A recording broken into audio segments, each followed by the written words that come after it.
The world of Tamriel holds many mysteries beneath its shifting skies and ancient stones, but few are as captivating as the children of the moons, the Khajiit, whose very existence is woven from moonlight and shadow. When travelers from distant provinces first encounter these feline people, they often see only the surface, the fur patterns that shift like desert sand, the eyes that catch lamplight like polished amber, the graceful movements that seem to flow rather than walk. But beneath this exotic exterior lies a civilization older than most human kingdoms, shaped by forces that connect the mortal world to the celestial dance above. The Khajiit are not simply another race populating the continent. They are living proof that the cosmos touches the earth in ways few can comprehend. Their forms determined not by parentage alone, but by the positions of two moons in the night sky. Their culture built around sugar harvested from moonlight itself.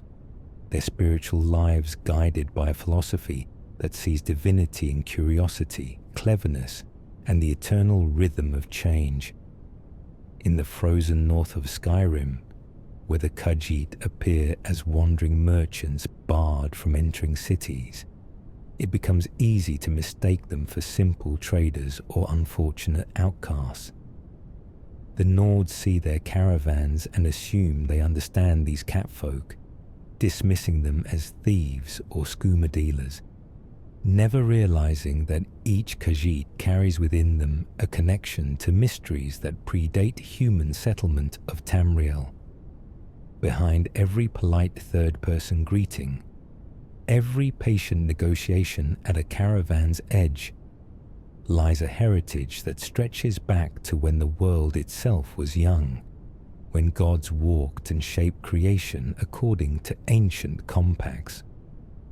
The Khajiit remember these things, not through written histories alone, but through the sugar that courses through their veins, the moons that guide their births, and the stories passed down through generations of clan mothers and moon bishops.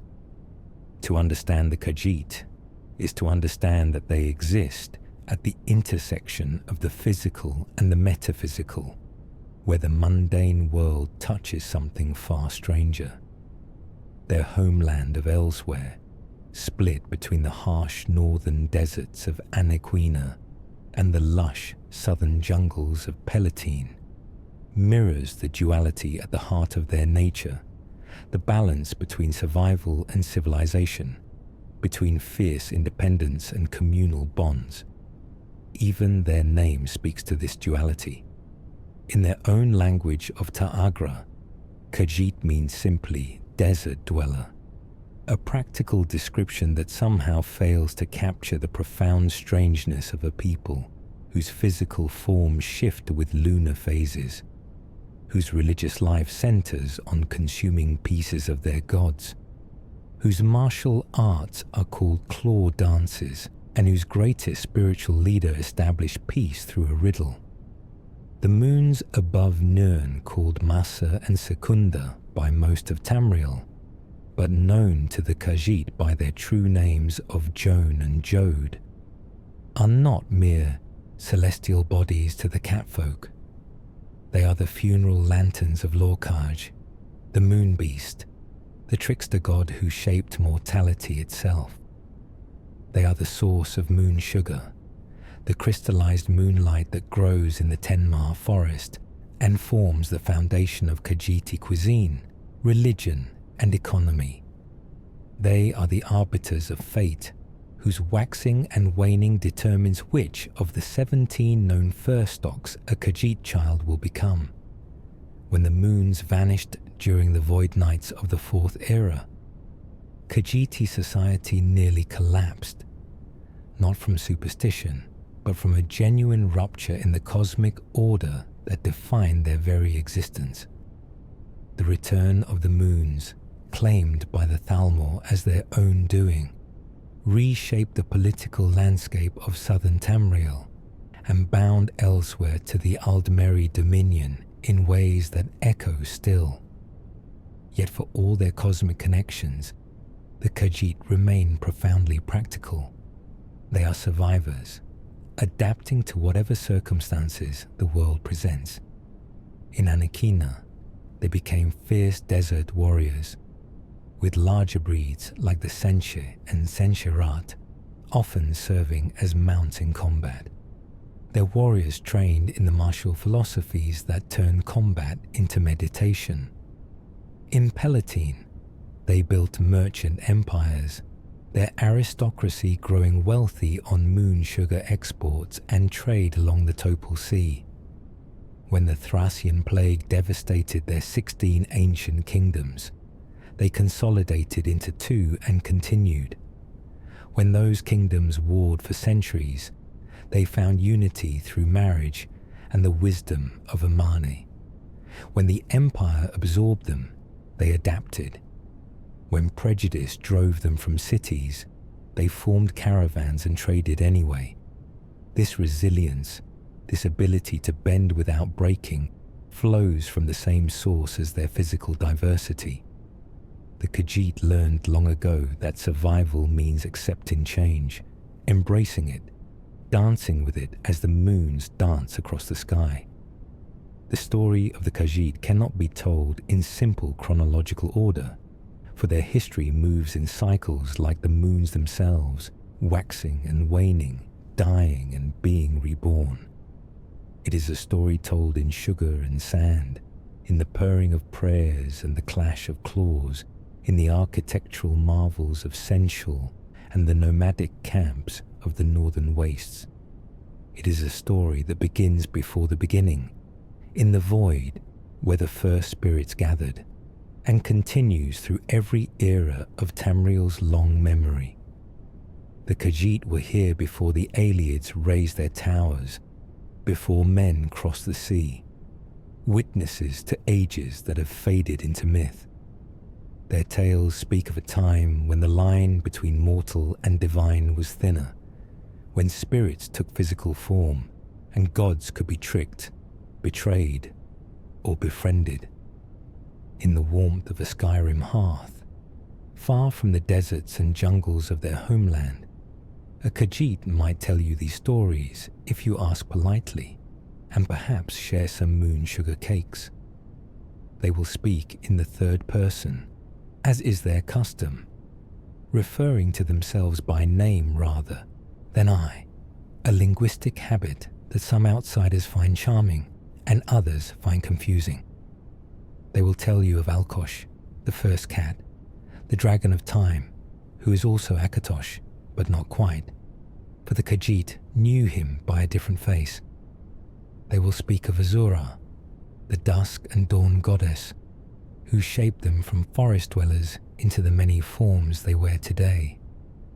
They will warn you of Lorkaj, sometimes called the moon beast, the trickster who created the mortal world and was torn apart for his ambition. And they will speak of the sugar, always the sugar, crystallized moonlight that allows them to taste the divine. These stories are not mere myths to the Khajiit. They are living truths, reinforced every time a kit is born under a particular alignment of the moons and grows into the form the lunar lattice dictates. They are confirmed every time moon sugar grants visions during religious ceremonies. They are proven by the existence of the Mane, that unique being born only when the moons align in a rare configuration, a living embodiment of the Riddlethar's wisdom. When a Nord dismisses Khajiiti beliefs as superstition, when an Altmer condescends about their primitive faith, the Khajiit simply smile with that particular feline patience and return to their sugar. They know, what their ancestors knew, what the moons themselves remember. The snow falls softly outside and the fire burns low. The true story of the Khajiit begins to unfold, not with conquest or great battles, though those will come, but with the oldest story of all, the story of how the world came to be, and how in his making the catfolk found their purpose. It is a story that begins in darkness, before light, before time, before the moons themselves existed. It begins with two spirits, locked in an eternal dance, and the children they bore into the void. Long before Nirn coalesced from the nothing, before the mundus took shape and mortals walked beneath stars, there existed only two forces, two spirits whose love and conflict would birth everything that followed. The Khajiit know them as Anur and Fadamai, but other cultures call them Anu and Padame, stasis and change, order and chaos. These two spirits represented fundamental oppositions in the universe, yet they were drawn together, their union producing the first litter of divine children. These were the great spirits who would shape creation itself, beings of such power and majesty that mortals could barely comprehend their true nature. Among this first litter were Alkosh, the dragon of time, and the first cat, whose scales and raw and eternal patience would define time's flow. There was Kenathi, goddess of the winds and the sky, who would teach the Khajiit to fly not with wings but with faith. Magrus, the sorcerer's god, who designed the sun itself before fleeing through it in terror. And there were Mara and Surendar, gods of love and mercy, whose compassion would shelter mortals in their darkest hours. But Anur was content with his first litter and wished no more children, satisfied with the perfect spirits they had created. Fadamai, however, listened to her children's urgings and bore a second litter in secret. These children were darker, more chaotic, reflections of conflict and shadow. Among them were Meruns, the kitten who would grow into Merun's Dagon, tearing at the fabric of reality with his many arms. Mafala, the spinner of webs and lies, whose 8 arms wove plots within plots. Sangin, the god of debauchery and dark delights, and others, spirits whose names invoke dread rather than worship. When Anur discovered this betrayal, his rage shook the void itself. The gentle order he had imagined was corrupted by these chaotic spirits, and the perfection he sought was forever compromised. Yet Fadamai's children begged her for one final litter, for they needed servants, they said, and helpers in the grand design they were beginning to conceive. Against Anur's wishes, against even her own waning strength, Fadamai bore a third litter in the deepest void, far from Anur's sight. In this final act of creation, she brought forth Azurah, the goddess of dusk and dawn, of thresholds and transformations. She bore Nirni, who would become the world itself, the ground beneath mortal feet. And she bore the moons, Joan and Jode, two spirits that would watch over Nirni and light the darkness with their silvery glow. But the effort of this final birth was too much for Fadamai, and as her life force faded, she gave final gifts and instructions to her youngest children. To Nirni, she granted the right to bear her own children, the mortal races who would walk her surface. To Azurah, she whispered 3 secrets, ancient words of power that would define the catfolk forever. In fury at this final defiance, Anur became angry at Fadamai and drove her into the void. But before she disappeared entirely, she birthed one last child, alone in the darkness. This was Lokaj, the moon beast, born of Fadamai's dying breath and the heart of the great darkness itself. Lokaj inherited his mother's love for her children, but also the corruption of the void, the darkness that would always war within his heart. Some spirits recognized him as brother, but others saw only the shadow that clung to him. Lokaj's nature was dual from the moment of his birth, capable of great creation and terrible deception. And it was this dual nature that would lead to both the world's creation and his own doom. The Khajiit remember him with a mixture of reverence and wariness, for Lorkaj gave them the world to walk upon. But his darkness still threatens to consume those who forget the Riddlethar's warnings. After Fadomai's departure, her children looked upon the void and found it empty and boring.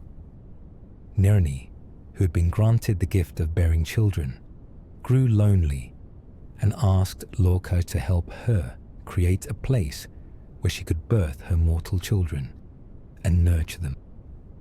Lorkaj ever, the trickster but also genuinely loving his sister, conceived of a plan.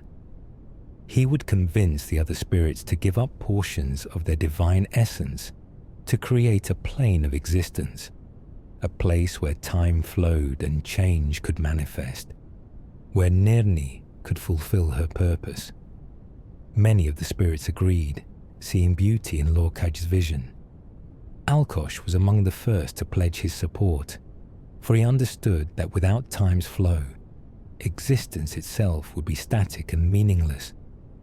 Kenati agreed, seeing that her winds needed space to blow. Magrus, the architect, designed the sun as the gateway between Mundus and Aetherius, the realm of magic beyond. But when the creation of Mundus began, and the spirits poured their essence into its making, many discovered that Lorkaj had deceived them. The plane of mortality was not a place they could rule as gods. It diminished them, drained their power, bound them to the very laws they were creating. Some spirits, led by Magrus, tore holes in reality and fled back to Aetherius, their escape routes becoming the stars. Others, consumed by rage at Lorkaj's trick, became the Daedric princes, powerful spirits who refused to be bound to creation and established their own realms in oblivion. But some remained, their essence now inseparable from Mundus itself, becoming what the Khajiit call the sky spirits and the worldly spirits. They had become the Aedra, the gods who gave themselves to creation and could never fully leave. Lorkaj himself suffered the worst fate. The spirits who felt most betrayed, led by the enraged Trinimac, tore out his heart and cast it down to Nirni's surface, where it would beat in darkness and cause endless trouble in ages to come. His body was scattered across creation, his spirit broken into fragments. The Khajiit say that Joan and Joda, the two moons, are Lorkaj's funeral lanterns, placed in the sky by the gods to light his path through the darkness of death and to watch over the world he died creating. When the moons are full, they shine with his stolen life force. When they are dark, they mourn his eternal absence. This is why the Khajiit watch the moon so carefully, for in their dance they see the story of creation itself, the sacrifice that made their existence possible. After the world stabilized and Nirni began to birth her mortal children, she created many different peoples to populate her surface. Humans emerged, and elves, and the beast races. But one of Fadomai's daughters, Azurah, remembered the 3 secrets her mother had whispered as she died. The first secret taught Azurah that the Khajiit must be the best climbers, for they would claw their way to the heavens. The second secret revealed that the Khajiit must be the fastest runners, for they would need to escape the enemies who would not understand them. The third secret, the most important, taught Azurah how to use the lunar lattice, how to bind the Khajiit's very forms to the phases of the moons. With these secrets, Azurah went to Nirni and asked permission to take some of her children and reshape them into a new form. Nirni, curious about what her sister would create, agreed to let Azurah choose one group of forest-dwelling mortals for this purpose. Azurah selected a tribe of forest dwellers, their exact origins now lost to the mists of ancient history, though some tales suggest they might have been related to the Bosmer, or perhaps an entirely different people. She brought them to the moonlight, and under the silver glow of Joan and Jode, she sang the first words of transformation, teaching these mortals the secret of the moons. Their bodies began to change, fur sprouting where there had been bare skin, claws extending from soft fingers, faces elongating into feline muzzles, tails growing to provide balance. But Azurah's transformation was more profound than mere physical change. She bound these new people, the Khajiit, to the lunar lattice itself, making them part of the cosmic dance between the moons. From that moment forward, every Khajiit would be born in a form determined by the phases of Joan and Jode, their very existence a living prayer to the rhythm of the cosmos. Some would be born resembling great jungle cats, quadrupedal and massive. Others would be born looking almost like men or mer, bipedal and clever. A few would be born as small as house cats, yet retaining full intelligence and magical ability. When Nirni saw what Azurah had done, taking and transforming some of her most beloved children, she was furious. She appealed to her brother Yifer for revenge. Yifer, the trickster spirit and spinner of tales, punished the Khajiit by transforming their verdant forest homeland into harsh desert and poisonous jungle. The beautiful grasslands became sun-scorched wastes where water was scarce and survival uncertain.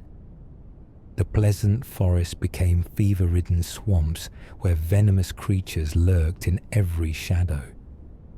But Azurah had prepared her children well. She had made them adaptable, given them forms that could survive anywhere, taught them to read the moons and draw strength from moonlight itself.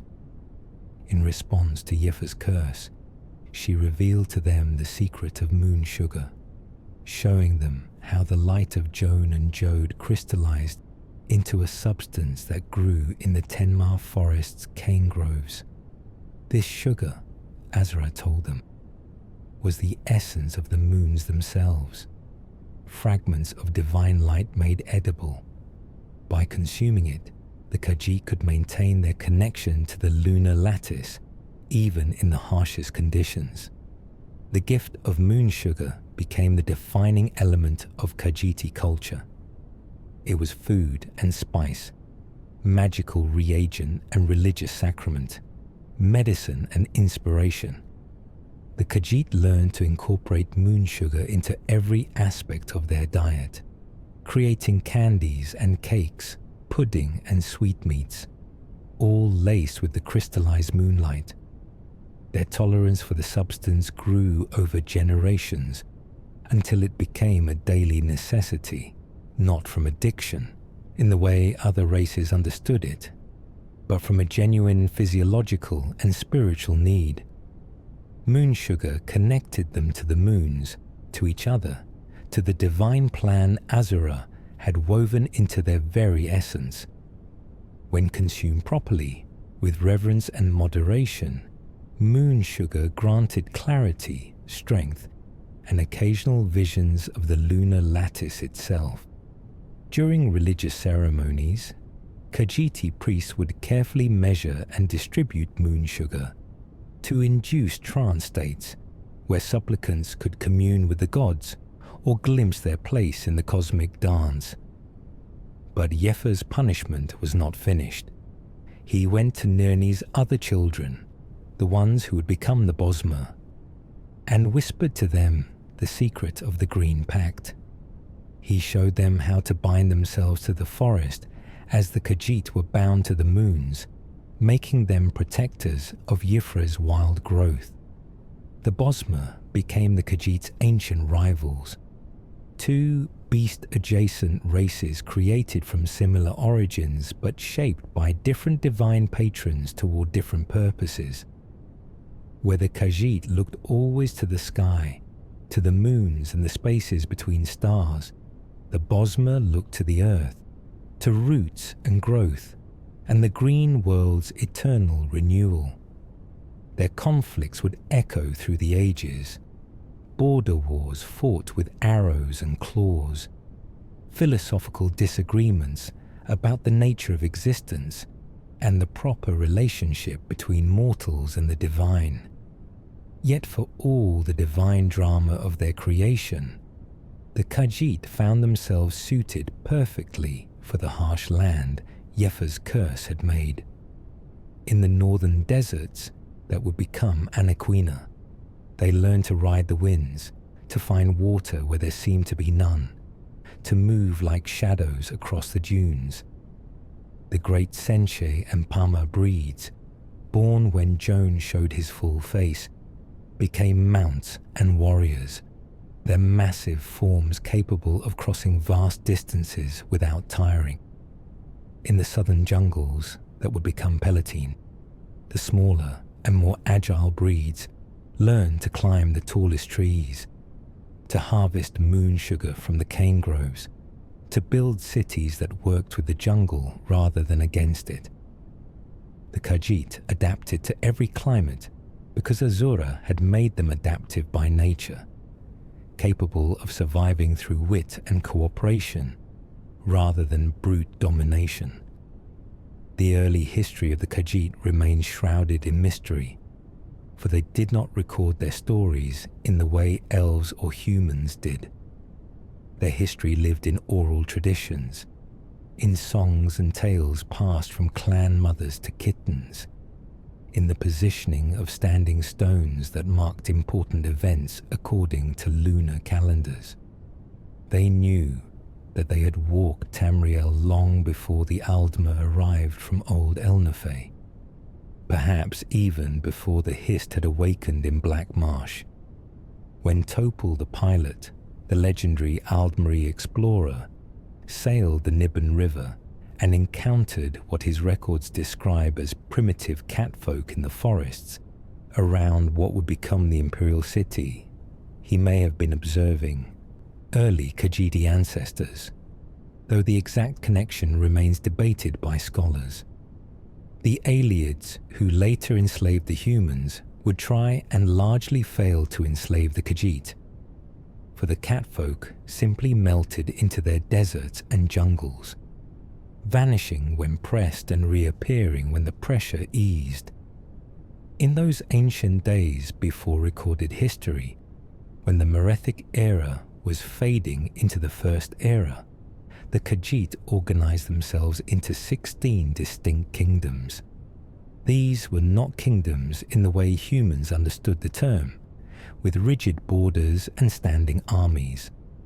Rather, they were centers of specialization and expertise, each kingdom mastering a particular craft or aspect of civilization.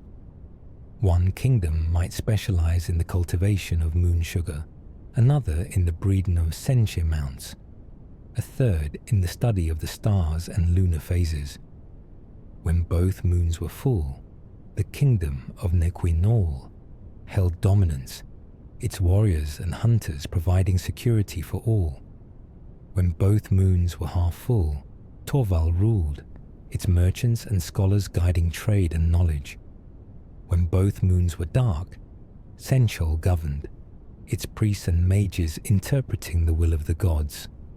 This system, which some scholars have termed the moonstring theory based on later interpretations of ancient practices, appears to have worked remarkably well for over 1,000 years.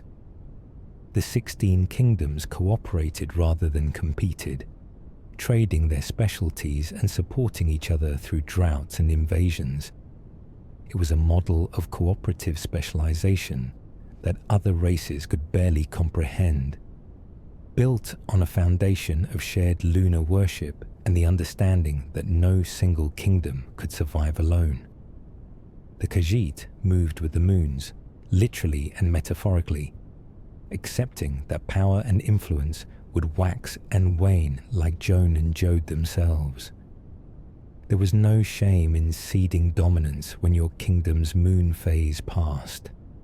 No dishonor in following the guidance of another kingdom when their time had come. This fluid approach to governance reflected the core Khajiiti understanding that change is not to be feared but embraced, that rigidity leads to breaking, while flexibility ensures survival. But even the most elegant system can be shattered by forces beyond its control. In the year 2060 of the First Era, a catastrophe struck Tamriel that would reshape Khajiiti society forever. The Thracian plague, originating from the island of Thrace, far to the south, spread across the continent with terrifying speed. The disease showed no mercy, killing humans and elves and beastfolk alike, depopulating entire regions in a matter of months. The 16 kingdoms of Elsewhere, connected by trade routes and shared religious sites, could not isolate themselves quickly enough. The plague swept through their lands like wildfire through dry grass, killing millions and destroying the delicate balance that had sustained them for a millennium. Entire kingdoms lost their specialists, their knowledge, their ability to fulfill their role in the grand cooperation. Sugar groves went untended. Hunters died before they could train apprentices. Priests fell silent, taking their interpretations of the lunar lattice to their graves. When the plague finally burned itself out, the survivors faced a world utterly changed. Of the 16 kingdoms, only fragments remained, and those fragments could no longer support the old system of rotating dominance and specialized service. The Khajiit who lived through those terrible years had to make a choice: consolidate or die. The process was neither quick nor peaceful.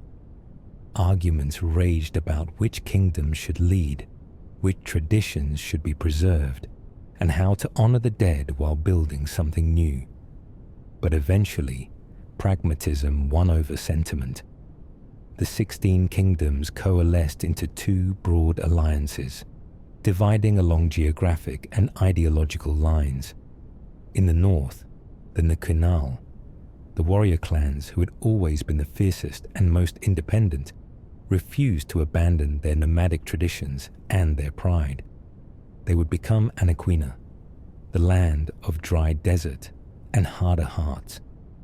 In the south, the Paalatin, the moon priests and merchants who had always been the most cosmopolitan and trade-oriented, built their future on commerce and agriculture. They would become Palatine, the land of sugar and sophistication. This division created a rift in Khajiiti society that would persist for centuries. The Anaquina Khajiit saw themselves as keepers of the true ancient ways, maintaining the warrior traditions and clan structures that had served the Khajiit since time immemorial. They viewed the Palatine Khajiit as soft, corrupted by foreign influence, and too eager to adopt imperial and elvish customs.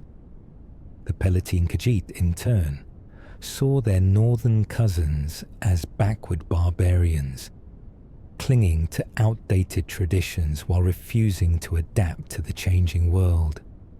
They took pride in their cultural refinement, their architectural achievements, their role as the breadbasket and treasury of the Khajiit people. Both kingdoms claimed to be the legitimate heirs of the ancient 16. Both insisted they were preserving what mattered most, and both were right in their way, for they each embodied different aspects of Khajiiti nature: the fierce independence and the cooperative spirit, the warrior's pride and the merchant's pragmatism. For over 1,000 years after the Thracian plague, Anaquina and Palatine existed in a state of perpetual rivalry. They fought border wars, raided each other's territories, competed for influence with the growing empire of Cyrodiil, and maintained an uneasy peace punctuated by violence. The situation might have continued indefinitely, might have eventually escalated to true civil war, or led to conquest by outside forces. But in the year 2309 of the Second Era, something remarkable happened. Kergo, the ruler of Anaquina, and Eshita, the ruler of Palatine, fell in love and decided to marry, uniting their two kingdoms into a single confederacy called Elsewhere. The name itself came from an old Khajiit proverb that the perfect society is always elsewhere, a wry acknowledgement that unity would be difficult but worth pursuing. The marriage sparked immediate outrage on both sides. Northern Khajiit felt betrayed by their leader's decision to bind them to the soft, decadent southerners they had always disdained. Southern Khajiit were horrified that their sophisticated ruler would marry a barbarian chieftain from the dusty wastes. Chieftains forgot their ancient clan rivalries and signed treaties of mutual defense, their warriors preparing to resist the union by force if necessary. Cities in former Anaquina came under attack from their own people. Merchants in Palatine closed their shops in protest. The nascent Elsewhere Confederacy teetered on the edge of immediate collapse, threatening to drag neighboring provinces into the chaos as various factions sought outside support. It seemed that the dream of unity would die before it could truly begin, drowned in blood and recrimination. But then a figure emerged who would change Khajiiti history forever. His name was Ridharidata, and he was the Mane, that unique Khajiit born under the rare alignment when both moons achieved a perfect configuration, and, according to legend, a third moon briefly appeared in the sky. The Mane was believed to be a singular soul, reincarnating throughout the ages, carrying the wisdom of all previous manes, and serving as the ultimate spiritual authority of the Khajiit people. Ridhar had been born in the chaos of the early Second Era, and had spent his life studying the ancient ways, seeking to understand why the Khajiit had lost so much in the millennium since the Thracian plague. In 2311, just 2 years after the formation of Elsewhere, Ridhar experienced what would become known as the Ridlthar Epiphany at the Temple of Two Moons dance in Rulkar. What he revealed there would reshape Khajiiti spirituality and save the Confederacy from destroying itself. The Ridlthar, as Ridhar explained it, was not a new religion, but a clarification of ancient truths that had been obscured by centuries of division and conflict. It was a set of guidelines for living, a philosophy that emphasized 5 key virtues that every true Khajiit should embody. They must be curious to avoid falling prey to Lord Khaji's deceptions and the temptations of ignorance. They must be clever to navigate the hardships and dangers of life in a world that often misunderstood them. They must be kind, blazing trails for the downtrodden to follow and maintaining the bonds of community that kept the Khajiit strong. They must be pious, remaining connected to the gods and the lunar lattice that defined them, while avoiding the temptations of Namira and other dark spirits. And they must be wary, always alert to threats from outside and within, never trusting blindly, but never closing their hearts completely. More importantly, Ridhar revealed a solution to the political crisis tearing Elsewhere apart. He proclaimed that power should not rest permanently with either the nomadic tribes of the north or the settled aristocracy of the south. Instead, governance would rotate between them according to the phases of the moons, just as the ancient 16 kingdoms had rotated dominance. When Masa and Secunda aligned in certain ways, the northern tribal chieftains would guide the Confederacy's decisions. When the moon shifted, power would pass to the southern nobility and merchant councils. This system, overseen by the Mane himself as the ultimate arbiter and spiritual guide, ensured that neither culture could dominate the other permanently. It forced the two halves of Khajiit society to cooperate, to compromise, to understand each other's perspectives. Some called it brilliant. Others dismissed it as a thinly veiled dictatorship by the Mane. But it worked. Under Ridthar's guidance, elsewhere stabilized. The immediate threat of civil war receded as both sides realized that the Ridlthar offered them a path forward that preserved their identities while creating something larger. The northern Khajiit could maintain their warrior traditions and clan structures, knowing that their time to lead would come with the moon's turning. The southern Khajiit could continue building their trade networks and cultural refinements, secure in the knowledge that they too would have their periods of dominance. The system wasn't perfect. Tensions and resentments persisted, but it provided a framework for managing those conflicts without resorting to violence. More importantly, the Ridlthar gave all Khajiit a shared spiritual foundation that transcended regional differences, a common philosophy that reminded them they were all children of the moons, all shaped by Azurah's gifts, all bound together by ties deeper than politics. The spread of the Ridlthar, however, came with a cost that many Khajiit still quietly mourn. In codifying and standardizing Khajiiti spirituality, Ridthar and his followers felt compelled to suppress older, more diverse religious traditions. The 16 kingdoms had each maintained unique relationships with different spirits and deities, some revering Lorkhaj as a complex figure of both creation and darkness, others maintaining closer ties to spirits that the Ridlthar deemed dangerous or inappropriate. Temples that refused to adopt the new orthodoxy found themselves deconsecrated, their priests banished, their teachings declared heretical. The shrine of the consummate Srendar, for instance, was stripped of its sacred status for refusing to downplay the older, darker aspects of Khajiiti theology. Ancient texts that portrayed spirits like Azurah in more ambiguous terms, or that suggested Lorkhaj deserved more honor than fear, were hidden away or destroyed.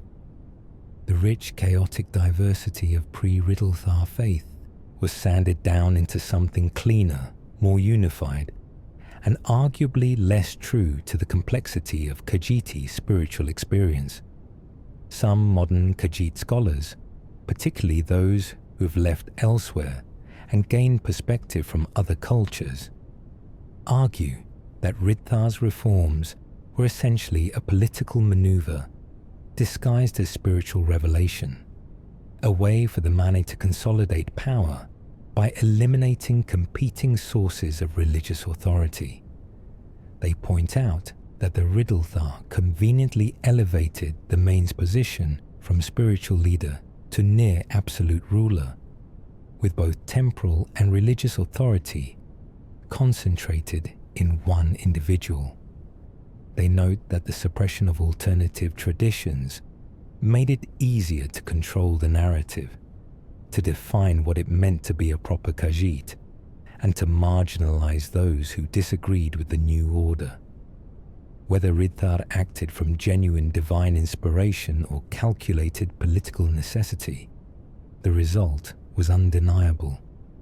He'd created a unified Khajiiti identity for the first time since the Thracian plague, giving the Confederacy the cultural cohesion it needed to survive in a Tamriel increasingly dominated by human and elvish empires. The centuries that followed the Riddlethar Epiphany saw Elsewhere navigate the treacherous waters of imperial politics with varying degrees of success. The Cyrodiilic Empire, and later the Septim Empire under Tiber Septim, exerted significant influence over the Confederacy, sometimes through diplomacy and trade agreements, other times through barely veiled threats of military intervention. The Khajiit found themselves caught between maintaining their independence and recognizing the practical benefits of imperial protection. The empire wanted Elsewhere's moon sugar, which had become a valuable and controversial commodity throughout Tamriel, and it wanted control of the trade routes that ran through Khajiiti lands. In exchange, it offered military support against raids from Valenwood, infrastructure improvements, and access to broader markets. The arrangement was never comfortable for either side, but it endured through mutual necessity. The Khajiiti relationship with the empire was complicated by the moon sugar trade and its derivative skooma. Moon sugar itself, while sacred and essential to the Khajiit, had profound intoxicating effects on humans and elves who lacked the Khajiiti tolerance. Imperial scholars observed that moon sugar made its users happy and stupid, inducing euphoria followed by lethargy, and prolonged use by non-Khajiit led to severe addiction and mental deterioration. Skooma, a refined and more potent form of moon sugar created by cooking it with nightshade and other ingredients, was even worse. It granted temporary boost to physical and magical abilities, followed by crushing crashes and powerful addiction that could rarely be cured. The imperial authorities banned both substances throughout most of the empire, though enforcement was inconsistent and corruption rampant among officials willing to turn blind eyes for proper consideration. The illegality of their most important export created a complex situation for the Khajiit. Many saw the imperial ban as cultural imperialism, an attempt to criminalize a substance that had been central to Khajiiti life for thousands of years. The fact that Khajiit could consume moon sugar daily without the devastating effects that plagued other races seemed to them proof that the empire simply didn't understand their physiology and culture. At the same time, the black market in moon sugar and skooma became incredibly lucrative, enriching certain Khajiiti families and organizations, while also reinforcing stereotypes that all Khajiit were drug dealers and thieves.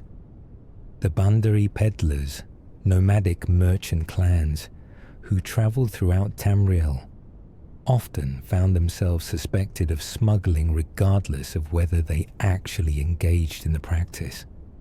Even Khajiit who never touched skooma and only consumed moon sugar in traditional ways found themselves painted with the same brush, excluded from cities and subjected to prejudice. This prejudice was not entirely undeserved, if one looks at it from the perspective of imperial citizens who saw skooma dens spreading through their cities, destroying lives and fueling crime. Many Khajiit did engage in skooma smuggling, not just to sell to other races, but because skooma use had become a serious problem within Elsewhere itself, particularly in the southern cities where half the population were reportedly sugar-tooths, addicted specifically to skooma rather than traditional moon sugar consumption.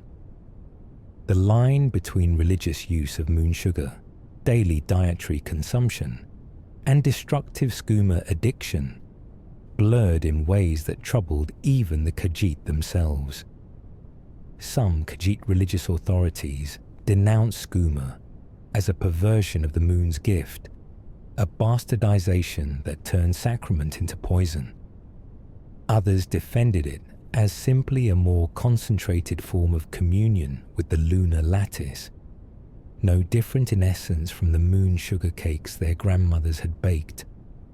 The physical forms of the Khajiit, as determined by the lunar lattice, add another layer of complexity to their society and their relationships with other races. The 17 known fur stocks range from the Alfic, small as house cats, but retaining full intelligence and magical ability, to the massive Senshirat battle cats who stand taller than horses and serve as mounts for other Khajiit. Between these extremes lie the more familiar bipedal forms like the Cathay and Suthay Rat, who appear in most Elder Scrolls games and are the breeds most commonly encountered outside elsewhere. The Omes and Omes Rat look almost indistinguishable from Bosma, with minimal fur and no tails, often serving as diplomats and ambassadors because other races find them less unsettling. The Dagi and Dagirat are small tree dwellers, natural climbers and skilled mages who rarely leave the Tenma forest. The Parma and Parma Rat are quadrupedal tiger-like warriors of enormous strength. The existence of such diverse forms within a single race creates unique social dynamics. A Cathay parent might give birth to an Alfic kitten who can never speak but possesses formidable magical talent. A Senshe warrior might have a Dagi sibling who climbs trees and weighs less than a child. The Khajiit accept this diversity as the natural expression of the lunar lattice, understanding that each fur stock has its role in their society. The Alfic, despite their house cat appearance and inability to manipulate objects or speak in conventional ways, are respected as powerful mages and advisors. The great Senches serve as mounts and guardians, their size and strength complementing the intelligence and dexterity of smaller breeds. The Omas act as intermediaries with other races, their near-human appearance allowing them to move in circles that would be closed to more obviously feline Khajiit. No fur stock is considered superior to another, for all are equally children of the moons, all shaped by divine will rather than mere chance of birth. Or at least, that is the ideal. In practice, prejudices and hierarchies do exist within Khajiiti society, though they are often subtle and denied when outsiders inquire. The bipedal, more humanoid breeds like Cathay and Suthay tend to dominate positions of visible leadership and trade, partly because they can more easily interact with non-Khajiit, and partly because their forms allow them to use human and elvish tools and weapons without adaptation. The larger quadrupedal breeds like Parma and Senshe often find themselves relegated to military or labor roles, valued for their strength, but sometimes overlooked for positions requiring delicate negotiation or administrative skill. The smallest breeds like Alfic and Dagi face unique challenges in being taken seriously by outsiders who see them as pets or curiosities rather than full citizens. Within Elsewhere, these issues are minimized by long tradition and cultural understanding.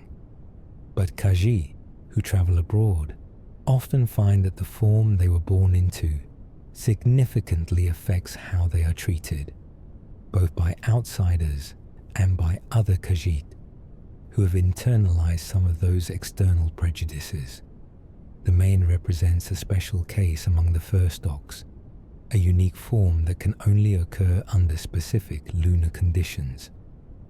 According to Khajiiti legend and religious tradition, the mane is born when both Masa and Secunda align perfectly, and, as the stories tell, a third moon briefly appears in the sky. Only one mane can exist at any given time, and Khajiiti theology holds that each Mene is actually the same soul reincarnating in different bodies throughout the ages, carrying forward the accumulated wisdom of all previous incarnations. The Mene's physical form is described as bipedal and capable of speech, but not conforming to any of the standard fur stocks. In ancient times, all Khajiit would shave their manes and offer the braided hair to the Mene, who would incorporate these offerings into a massive headdress that grew so large and heavy the mane could barely move without assistance, travelling in an elaborate palanquin carried by Cathay-Rat servants. As the Khajiiti population grew into the millions, this tradition became impractical, and by the late Second Era, only the Mene's immediate tribe and warrior guard contributed their hair. The Mene serves as both spiritual leader and temporal ruler of elsewhere, a living embodiment of the Riddlethar's wisdom and the unity of all Khajiit. Their word carries ultimate authority in matters both religious and political, and they are expected to remain neutral in disputes between different regions and factions, serving as the final arbiter when the moon phase power rotations lead to deadlock. The efficacy of individual Menes has varied greatly throughout history, with some bringing peace and prosperity while others proved weak or corrupt, leading elsewhere into periods of strife and division. The Mene's unique position makes them a target for assassination and manipulation by those who would control elsewhere, and more than one Mene has died violently or been corrupted by dark magic, throwing the Confederacy into chaos until a new Mene could be born. The Void Knights of the Fourth Era, when the moons vanished for 2 years, created particular confusion about whether a Mane could even be born without the proper lunar alignment, raising existential questions about the nature of Khajiiti leadership and identity. The architecture and material culture of the Khajiit reflect their diverse forms and their adaptation to harsh environments. Anaquina architecture tends toward practical structures built from sun-baked brick and stone, designed to keep inhabitants cool during brutal desert days and warm during freezing nights. Buildings feature thick walls with small windows, flat roofs where families sleep during summer, and elaborate systems of awnings and courtyards that create shade and channel breezes. Decorative elements emphasize lunar imagery, with moon phases carved into doorways and painted on walls as both religious symbols and calendrical aids. The nomadic clans of northern Anaquina use portable structures made from cured animal hides stretched over bone frameworks, allowing them to move with the seasons and follow game or water sources. These tents are decorated with intricate geometric patterns that encode clan histories and genealogies in a visual language only the Khajiit fully understand. Palatine architecture is more elaborate and influenced by trade with foreign powers. The cities of the south feature stone and marble construction, multi-story buildings with interior courtyards and hanging gardens, elaborate aqueducts and fountains that showcase the region's relative water wealth. Moon sugar refineries dominate the skylines of manufacturing centers like Senchal and Corinth. Their distinctive architecture designed to process the sugarcane harvested from the Tenma forest. Religious structures like the Temple of Two Moons Dance in Rolkar represent the pinnacle of Khajiiti architectural achievement, blending form and function with spiritual symbolism. These temples feature open-air observatories for tracking lunar phases, resonant chambers where the moon's influence can be felt most strongly, and elaborate mechanisms that use moonlight to create effects that devotees interpret as divine presence. The craftsmanship in Palatine jewelry, weapons, and household goods tends toward intricate detail and precious materials, a stark contrast to the more utilitarian approach of Anaquina artisans. Khajiit martial arts, known collectively as the claw dances or rain of sand fighting styles, represent a fusion of combat technique and spiritual practice that outsiders rarely fully understand. The Temple of Two Moons dance serves as the primary center for studying these disciplines, though they are also taught in scattered adeptoriums throughout elsewhere. The claw dances differ fundamentally from other martial arts traditions in that they are not meant to be quiet or still. Unlike human or elvish meditation practices that emphasize silence and lack of motion, Khajiit meditation finds expression through physical activity, channeling the nervous energy that emanates from the practitioner into raw physicality. The predatory instincts of the Khajiit and the natural range of motion of their claws give rise to a distinct form that incorporates claw strikes, wide leaps, rolls, and movements that seem more like dancing than fighting. Multiple distinct styles exist, including Gutfang, Whispering Fang, and Rawlith Kaj, each with its own philosophy and preferred techniques. The claw dances are considered synonymous with unarmored combat, though this is somewhat misleading. Khajiit armor is designed specifically to leave claws uncovered, recognizing that exposed claws are necessary for dexterous hand movements and ensuring that a Khajiit can never truly be disarmed. Even when wearing elaborate suits of armor, whether the lunar imagery heavy plates of Anaquina or the demon-faced helms of Palatine, a Khajiit warrior keeps their claws free and ready. This is not mere tradition, but practical necessity, for the claw dances taught at the temple emphasize that one's primary weapons are built into one's body. A sword or spear is a tool, useful but replaceable. Claws are eternal, an extension of the self that cannot be dropped or broken. And mastery of the claw dances means understanding how to use every part of one's body as a weapon, from the obvious claws and teeth to the less apparent tail strikes and shoulder checks that can knock opponents off balance. The Khajiit relationship with language reflects their unique cultural perspective and their awareness that they exist at the margins of human and elvish civilization. Their native tongue, Ta'agra, remains the primary language of elsewhere, particularly in rural areas and among older generations. Ta'agra is a complex language with multiple grammatical forms that encode social relationships and contexts that other languages struggle to express.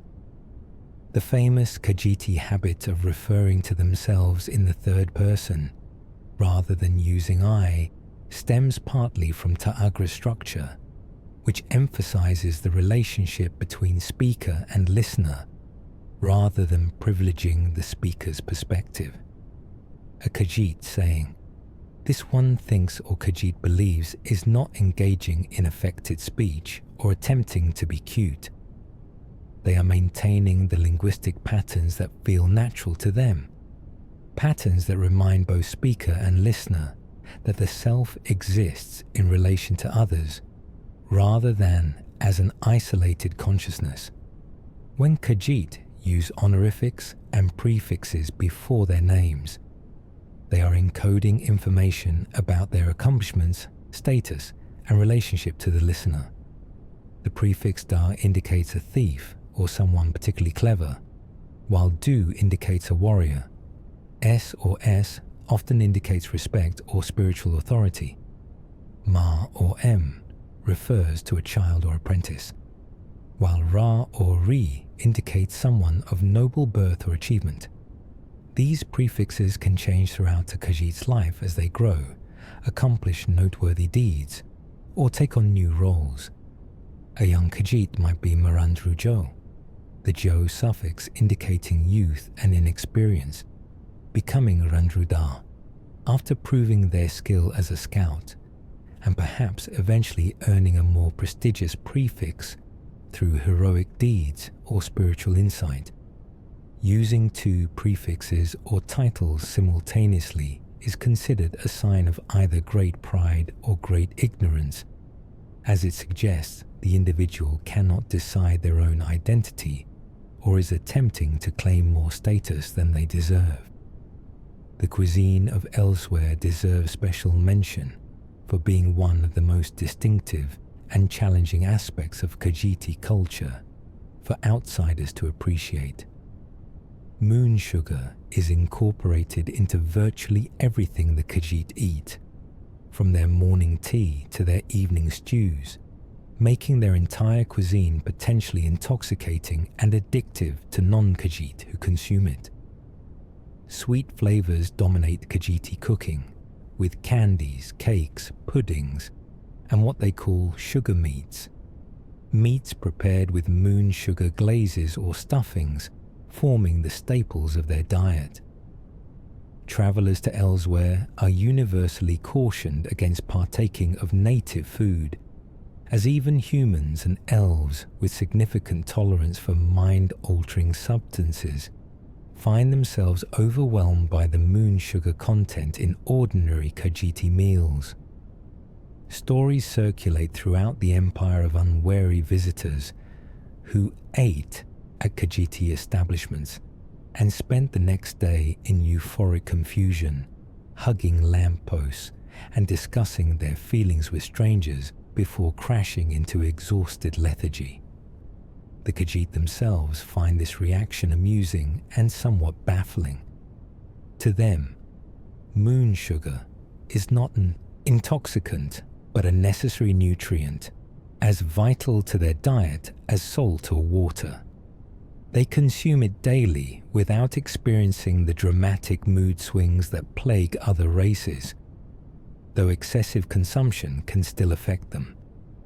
The natural tolerance of Khajiit to moon sugar is often cited as proof of their unique physiology, their literal connection to the moons made manifest in their ability to process crystallized moonlight as nourishment. Some Khajiiti chefs have attempted to create moon sugar-free dishes for foreign guests, but these meals invariably taste wrong to the Khajiit, bland and incomplete, like food prepared without salt or spices. The cultural divide over moon sugar remains one of the most significant barriers between the Khajiit and other races, with neither side fully able to comprehend the other's perspective. Khajiiti religion, as reformed by the Riddle Thar, centers on what they call the sky spirits, the worldly spirits, and the spirits that wandered between, with some being revered and others feared or placated. Alkosh, the dragon cat, represents the Khajiiti understanding of Akatosh, the god of time. But where imperial theology portrays Akatosh as distant and impartial, the Khajiit know Alkosh as the first cat, a being more personal and involved in mortal affairs. Alkosh is the guardian of the lunar lattice, the overseer of time's flow, and the father figure of the Khajiiti people. His mountain temple at Sunspire was once the greatest holy site in Anaquina, though it lost significance after Ridthar's reforms elevated the worship of the Riddlethar and the moons themselves above older gods. Alkosh is portrayed as powerful but patient, a god who understands that time solves many problems if one simply waits and observes. Azurah, known to the Imperials as Azurah, holds special importance for the Khajiit as their creator and patron. She is the goddess of dusk and dawn, of the liminal spaces between states, appropriate for a deity who transformed forest dwellers into the diverse fur stocks that exist today. Azurah taught the Khajiit the secret of the lunar lattice and gave them moon sugar to maintain their connection to the cosmos. She is revered as both mother and teacher, the divine figure who saw potential in a group of mortals and elevated them to something unique. The Khajiiti relationship with Azurah is more personal and intimate than the worship most other races offer their gods. She is not a distant queen demanding obeisance, but a guiding presence who continues to watch over her children. Some of the older pre-Riddlethar texts describe Azurah walking the realm of Hermaeus Mora as a friend. Though modern Riddlethar orthodoxy considers such claims blasphemous, suggesting dangerous familiarity with Daedric princes, Lorkhaj occupies perhaps the most complicated position in the Khajiiti pantheon. Known to other cultures as Lorcan or Shor, Lorkhaj is simultaneously revered as the creator who gave mortals the world to walk upon and feared as the moon beast, whose darkness corrupts those who forget to be wary. The pre-Riddlethar Khajiit honored Lorkhaj despite his dark aspects, recognizing that without his trickery, without his sacrifice, the mortal plane would not exist. They saw him as a complex figure capable of great good and terrible evil, whose dual nature mirrored the duality inherent in existence itself. The Riddlethar, however, cast Lorkhaj primarily as a tempter and deceiver, the dark aspect that threatens to lead Khajiit astray if they abandon the path of the five virtues. The funeral lanterns of Joan and Jode serve as reminders of Lorkhaj's fate, warning against the consequences of excessive ambition and deception, while still acknowledging the beauty of his sacrifice. Other deities in the Khajiiti pantheon include Khenarthi, goddess of winds, and the first spirit to support Lorkhaj's plan for creation; Mara, the mother cat goddess of love and compassion, who nurtures bonds between all living things; Shrendar, god of mercy and justice, who teaches that strength should be tempered by compassion; Bandar, the trickster god and patron of the Bandari peddlers, whose clever schemes and last-minute escapes embody the desperate genius of the Khajiit; Rajin, the legendary thief who stole a tattoo from the neck of Empress Kintira as she slept and became a god through sheer audacity and skill; Sangin, the blood god who represents the darker urges that all Khajiit must control; and Namira, the great darkness, who tempts mortals toward dissolution and oblivion, to be feared and placated rather than worshipped. The Riddlethar's reforms elevated two particular objects of devotion above all others, the moons themselves, Joan and Jode. In Riddlethar theology, the moons are not merely symbols or servants of other gods, but divine entities worthy of direct worship. They represent duality, fate, and luck, the fundamental forces that shape Khajiiti existence. Together they form the lunar lattice, sometimes called Jakhaje, the pattern that determines every Khajiit's form and guides their understanding of their place in the cosmos. The two moons dance is not metaphorical, but literal, a celestial performance that the Khajiit observe, interpret, and emulate in their own lives. When Joan and Jode dance above, the saying goes, the Khajiit soul dances with them. This direct moon worship, combined with the ethical framework of the five virtues, forms the core of modern Khajiiti spirituality. Though older traditions persist in secret among those who question Ridthar's orthodoxy, the social structure of Khajiiti society varies significantly between Anaquina and Palatine, reflecting the ancient divide that the Riddlethar attempted to bridge. In Anaquina, traditional clan structures remain strong, with chieftains leading extended family groups that roam the northern deserts and badlands. These clans maintain fierce independence and pride in their warrior traditions, viewing themselves as the true keepers of ancient Khajiiti ways. Clan membership determines one's place in society more than wealth or individual achievement.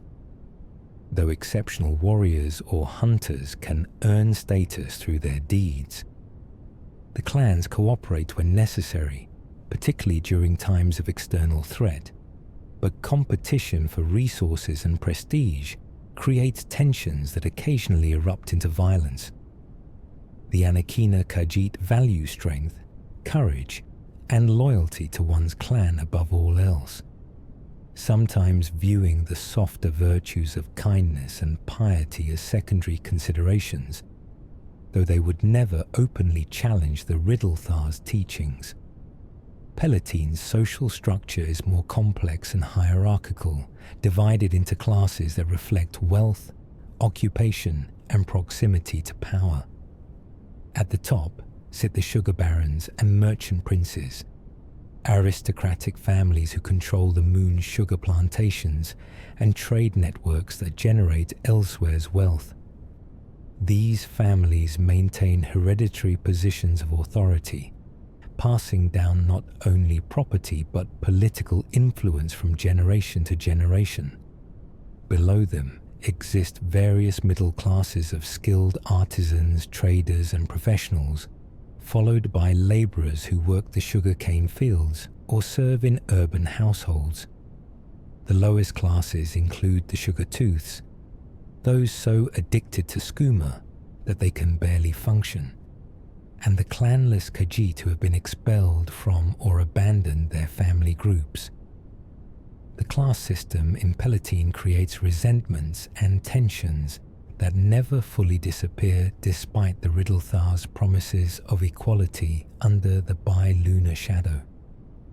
The southern aristocracy often views their northern cousins as uncouth barbarians, while the desert clans see the south as decadent and corrupt, having abandoned the values that made the Khajiit strong.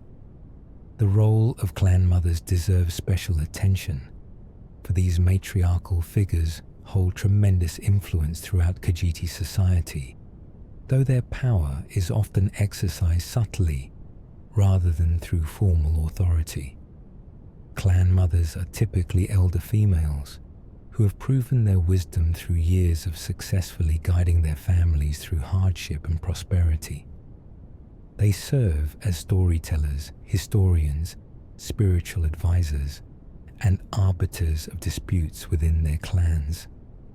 The most famous Khajiiti religious text, Words of Clan Mother Anisi, takes the form of a clan mother explaining creation mythology to her favored daughter, demonstrating how these women serve as the primary transmitters of cultural knowledge across generations.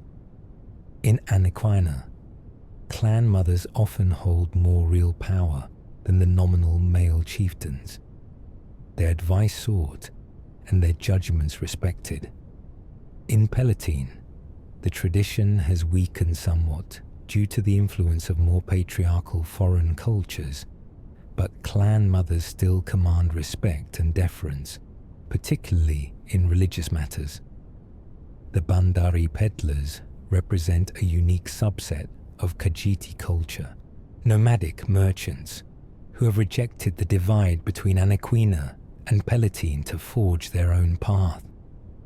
The Bandari travel throughout Tamriel, from the frozen reaches of Skyrim to the elven kingdoms of Somerset, bringing Khajiiti goods and perspectives to every corner of the continent. They are remarkably inclusive, accepting non-Khajiit into their caravans, and their god Bandar is sometimes called the pariah, for he represents those who exist outside the normal structures of society. The Bandari face tremendous prejudice, wherever they travel, with guards assuming they are smugglers and citizens treating them as potential thieves.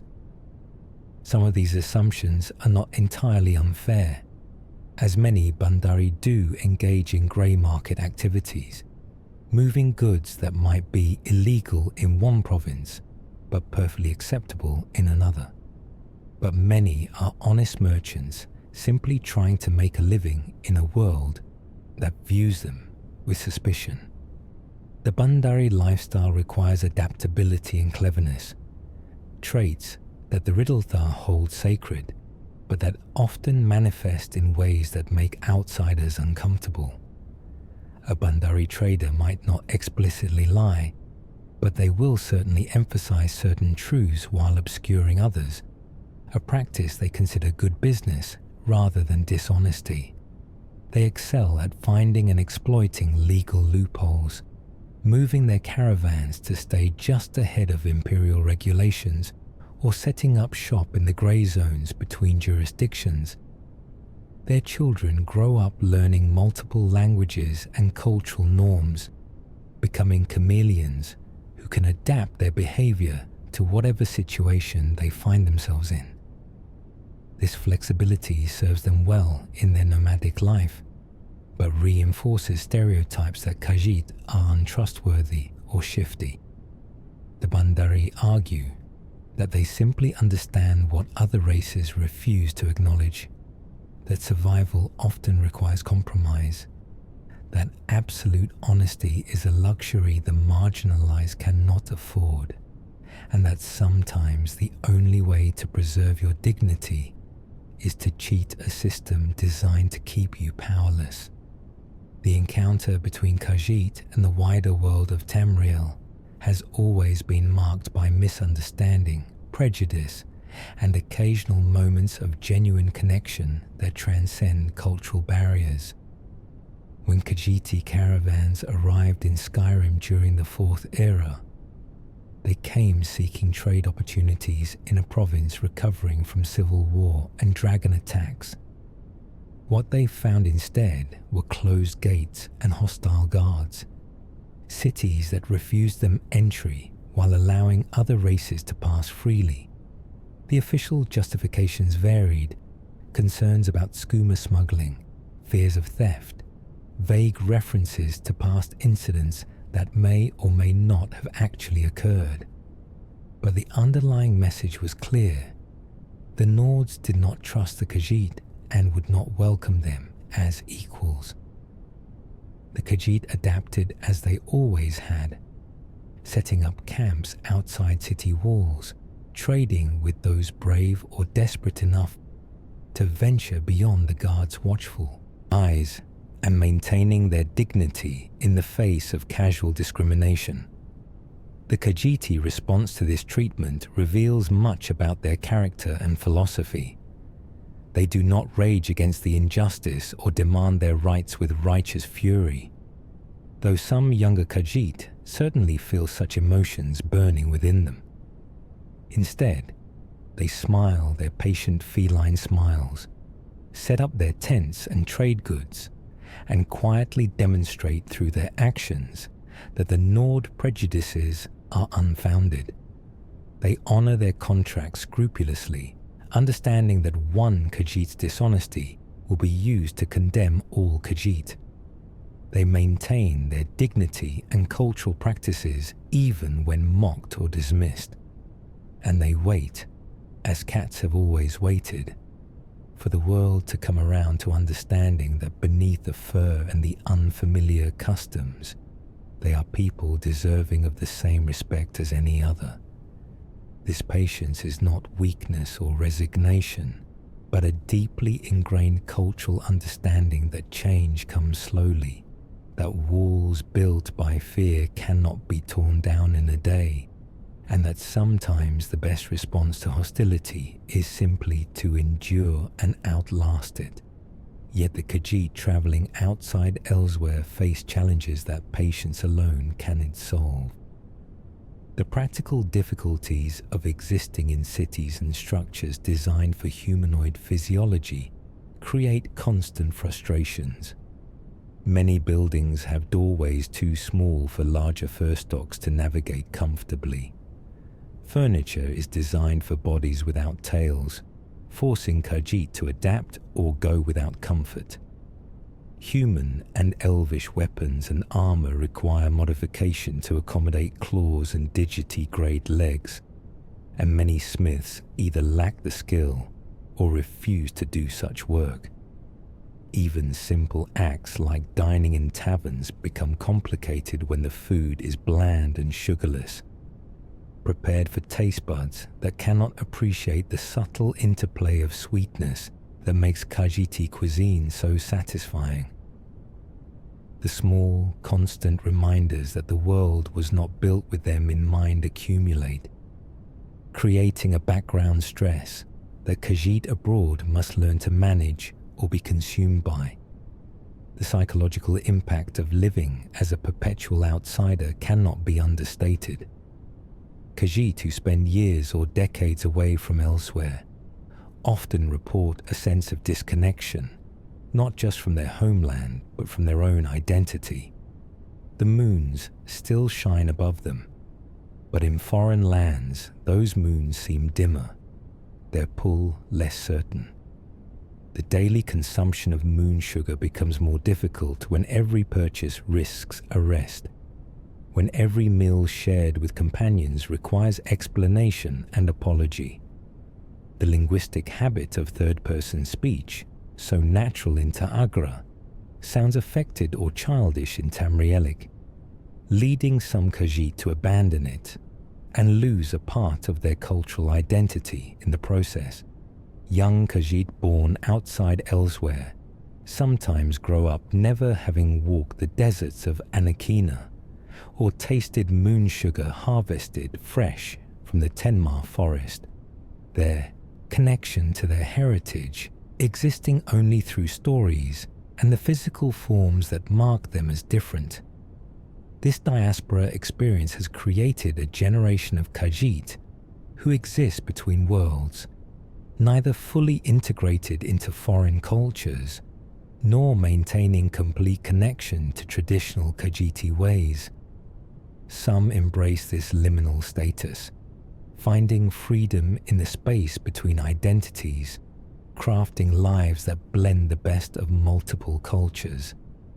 They might maintain private devotion to the Riddlethar, while publicly participating in imperial religious ceremonies. They might speak perfect Tamrielic without accent, while teaching their children Ta'agra phrases and stories. They become bridges between cultures, translators not just of language, but of customs and perspectives, helping both Khajiit and non-Khajiit understand each other better. Others feel torn and resentful, neither fish nor fowl, rejected by both the homeland they left and the foreign lands that will not fully accept them. These Khajiit sometimes become the most vocal advocates for Khajiiti rights, channeling their pain into activism and education, determined that future generations should not face the same isolation they endured. The role of Khajiiti warriors and soldiers in the various conflicts that have shaped Tamriel's history deserves recognition, though it is often overlooked in accounts written by humans and elves. During the Oblivion Crisis, when Daedric forces poured through gates across the continent, Khajiiti fighters demonstrated remarkable courage and effectiveness. The diverse fur stocks brought different strengths to the battlefield, with massive Senshe and Parmar breeds serving as shock troops and mounts, while Cathay and Suthe warriors used their natural agility and claw-fighting techniques to devastating effect. The Alphic, despite their small size, proved to be formidable battle mages, raining destruction on Daedric forces from unexpected angles. The cooperation between different fur stocks in combat showcased the strength of Khajiiti diversity, each form compensating for the limitations of others, creating a flexible and adaptable fighting force. The Khajiiti martial tradition extends back thousands of years, with techniques and philosophies developed in the harsh environment of elsewhere and refined through centuries of border conflicts with Valenwood, internal disputes, and occasional clashes with the Empire. The claw dances are not merely fighting styles, but comprehensive systems that incorporate philosophy, spirituality, and practical combat techniques into an integrated whole. A student learning Gutfang or Whispering Fang does not simply memorize strikes and blocks, but studies the underlying principles of balance, flow, and adaptation that govern all aspects of Khajiiti life. The goal is not to defeat opponents through superior strength, but to become like water, flowing around obstacles, adapting to changing circumstances, and striking from unexpected angles. A master of the claw dances can fight multiple opponents simultaneously, reading their movements and intentions, responding with precise economy of motion that wastes no energy on unnecessary flourishes. The spiritual dimension of Khajiiti martial arts distinguishes them from the combat training of other races. While Nord warriors train to channel their rage and elves practice forms aimed at perfection of technique, Khajiit learn to meditate through movement, to find stillness in the heart of chaos. A Khajiiti warrior entering battle is not filling themselves with bloodlust or focusing grimly on victory. They are entering a state of heightened awareness where time seems to slow, where the world becomes crystal clear, where instinct and training merge into something that feels almost like divine guidance. This state, which practitioners call the moon trance or the silver clarity, is described as feeling connected to the lunar lattice itself, as if the cosmos is guiding one's movements toward optimal outcomes. Whether this is genuinely divine intervention, a psychological state produced by intense training and moon sugar consumption, or simply the result of well-practiced muscle memory, remains a subject of debate even among the Khajiit themselves.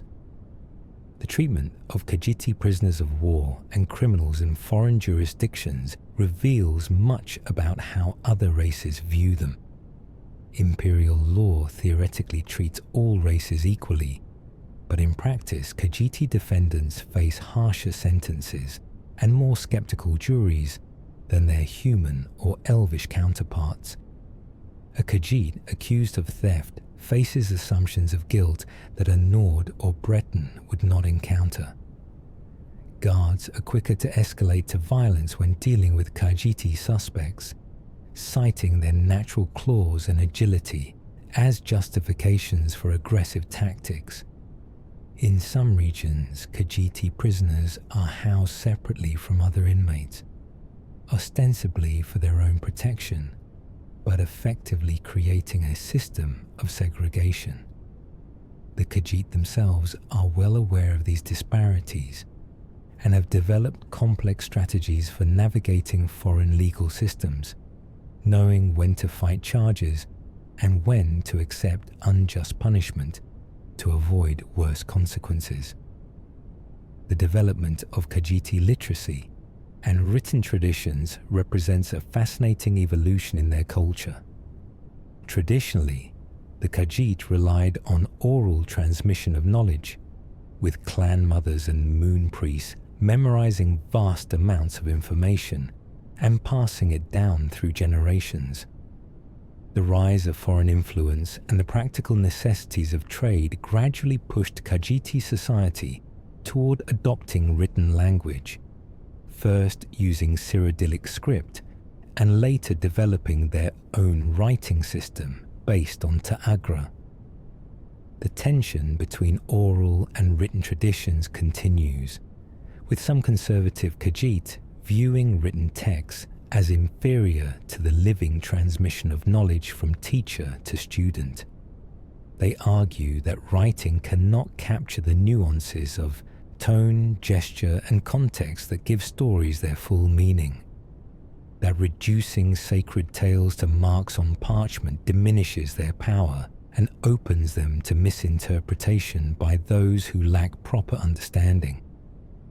Nevertheless, Khajiiti literature has flourished in recent centuries, with certain texts achieving widespread distribution even outside elsewhere.